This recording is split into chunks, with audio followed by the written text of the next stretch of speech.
Okay, here's some problems from section 1.5 that deal with some functions, combination of functions, and some of these are so straightforward combinations that it's almost insulting to you. You're going to see how difficult some of these are. Like, here's what we can do. We can add functions together. We can multiply functions together. We can subtract functions, and we can divide functions. And the only tricky part here might be finding the domain.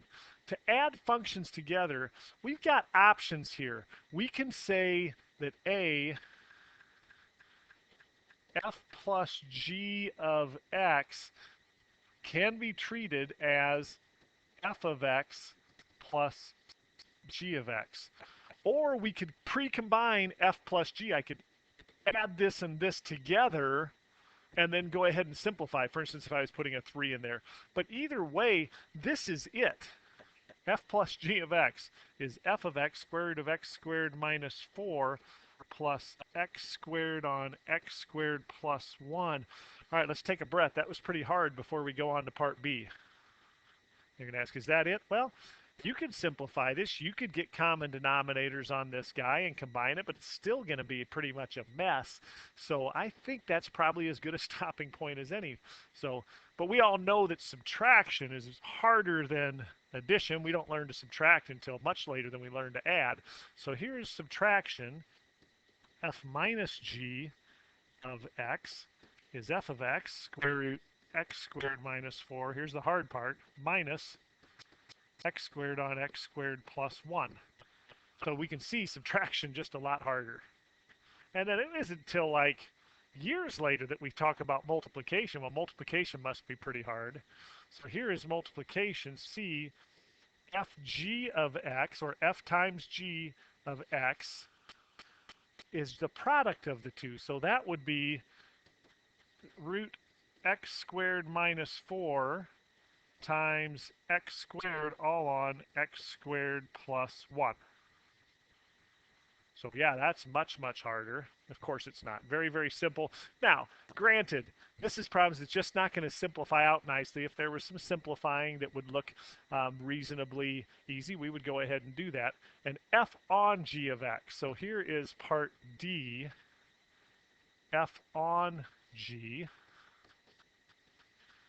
would be f of x root x squared minus 4 on g of x, which is x squared on x squared plus 1. And that what I would expect we would simplify that guy. We're going to go ahead and simplify that guy into x squared plus 1 times root x squared minus 4 all on x squared. And now we have to ask ourselves this last of what is the domain of f on g? Well, I cannot risk, I can start taking this thing apart. I cannot risk g being 0. So what makes g become 0? The only thing that makes g become 0 would be if the numerator is 0. But let's look at, so let's start with that. So x, if you look right here, x squared cannot be 0. So far we know x cannot be 0. What else might give us some problems in this guy? I do note there's nothing that's going to make x squared plus 1 be 0 except for imaginary numbers.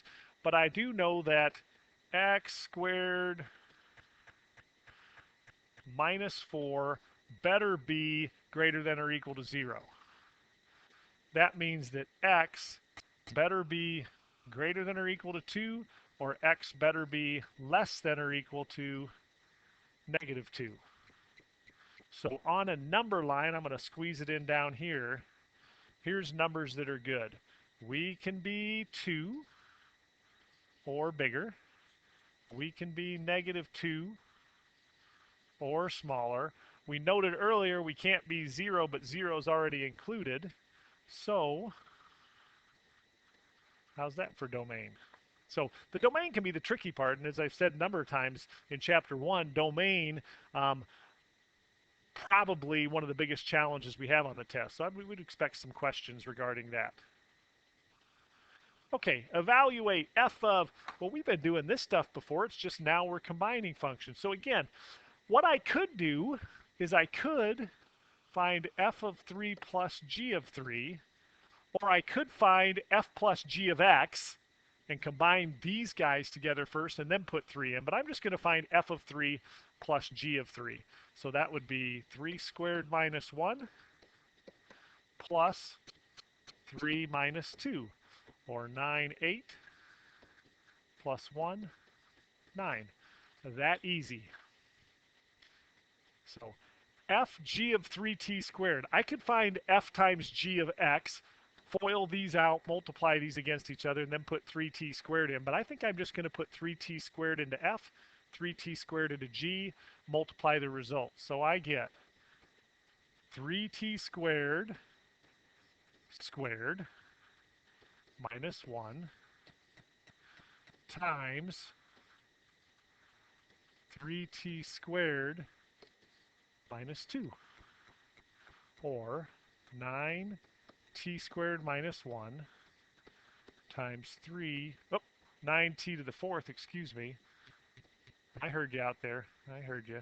9t to the fourth minus 1 minus 3t squared minus 2. Let's FOIL that. I get 27t to the sixth minus 18t to the fourths minus 3t squareds plus 2. And this is where simplified is in the eye of the beholder. Is this simplified, factored form, or is it simplified after we get this unsimplifiable mess? You take your pick there. I can live with both. We should be able to get from one to the other.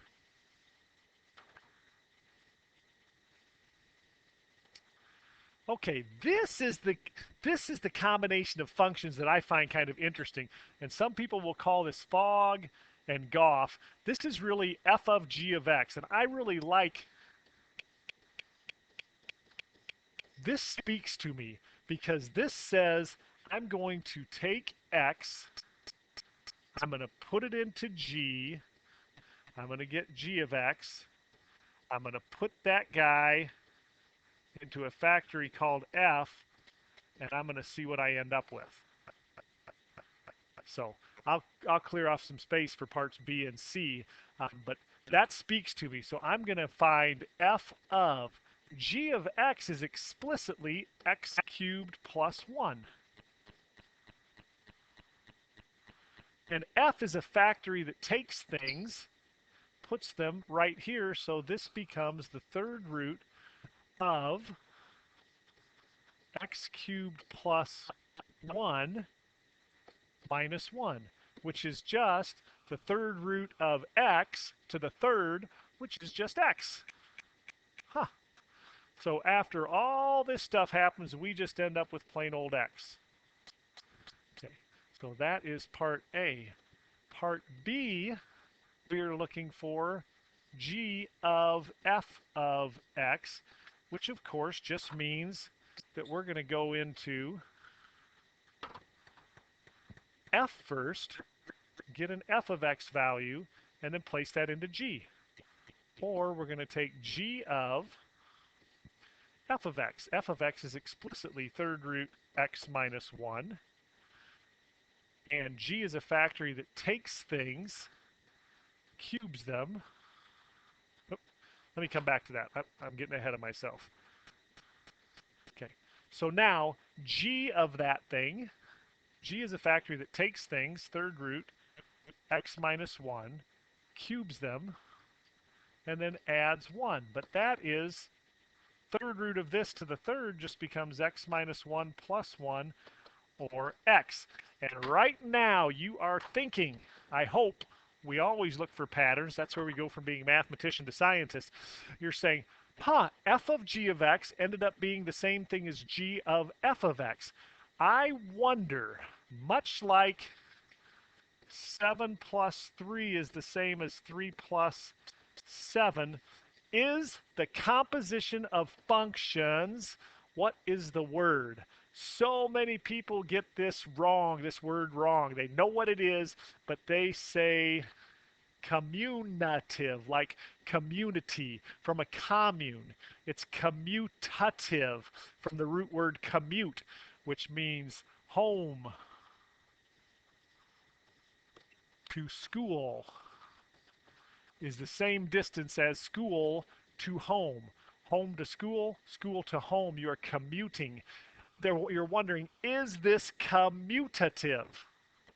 And the answer to that's going to be revealed pretty soon, I believe. But let's hold on to that thought for a minute. Okay, C, f of g of 0. Now, I could go through the process of putting 0 into f and see what I get, and putting the result of that into g and see what I've got. But I have built my f of g, or my f of g of 0. I've built an f of g of x factory, and it says what I end up with is what I started with. So I start with 0, it turns it into something, but f of g of x, this is f of g of x right here, is a factory that just makes x's.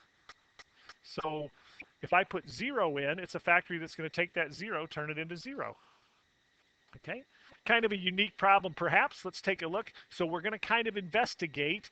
Here's your vocabulary word. We're going to get it right today. Commutative, from the root word commute. Okay, same problem. So I don't have to draw the picture again. We know that A, we are looking for f of g of x. That notation speaks to me more than Fogg and Goff. That means I want to take f of g of x is explicitly 5 minus x. And f is a factory that puts things right here. So we get 3 times 5 minus x plus 5, or 15 minus 3x plus 5, or negative 3x plus 20. Okay. So now here's our big commutative test, B. G of f of x. If this is commutative, then we might start building up some data that makes us think this is a rule. So g of f is 3x plus 5. G is a factor that puts things right there. Careful, we need the parentheses around this binomial. So g of x is equal to 5 minus 3x plus 5, and I get negative 3x. So far, so good. But I get 5 minus 5, 0, just negative 3x. So we now can determine that if I've done this right, that the composition of functions is not, in fact, commutative. And here is f of g of 0. F of g of 0. But I've built an f of g factory. I expect it to be negative 3 times 0 plus 20, 0 plus 20, 20. But let's go through the process on this one. So this is f of g of 0 would be 5 minus 0. F of 5. F of 5 is 3 times the thing, 5, plus 5, or 20, just as if I would put 0 into my factory, negative 3x plus 20. Overall simple. It's just kind of a different way of looking at anything. So I really, really want to emphasize, I prefer this because it's visual to me. I can see putting something into G, and then the result of that comes out, goes into factory F. What do I get? Fogg, Goff, not my favorite notation. The book uses it, and you should be familiar with it, but perhaps if you're like me or visual, you might want to write things in this form. What a mess. Okay, determine the domains of f, g, and f of g. Again, Fogg, f of g of x. All right, we want to determine the domains of f. Well, when I look at f, no problem with the 3 in the numerator. I can square any number I want. I can subtract 1 from any number I want, but I cannot divide by 0. So x squared, this is a, x squared minus 1 cannot equal 0. X squared cannot equal 1. X cannot equal plus or minus 1. Let's go B. G of x. Don't need that there. We can see it's g of x. So x plus 1. I can take any number I want and add 1 to it. So it is all reals. There's a good abbreviation for all reals, kind of like the paragraph symbol. All reals, though.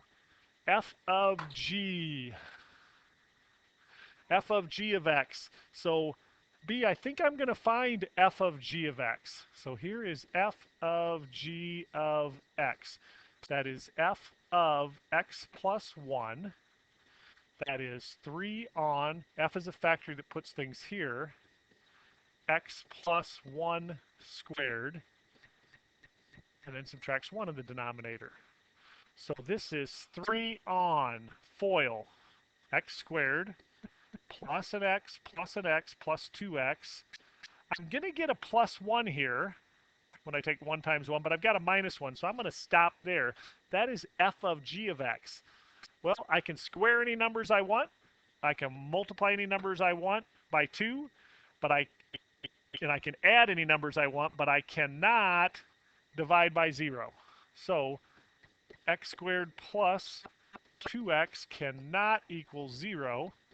X times x plus 2 cannot equal 0. X had better not be 0 or negative 2, or else we risk breaking the machine. Notice, you may say, well, what about, since we're using f of x, what about x squared minus 1? Then x couldn't be 1 or negative 1. But when I put 1 into g first, it changes it. So at the very beginning here, we might have said, wait a minute, f, x squared minus 1 can't be 0. X can't be plus or minus 1. Compare that to this. And the answer is revealed.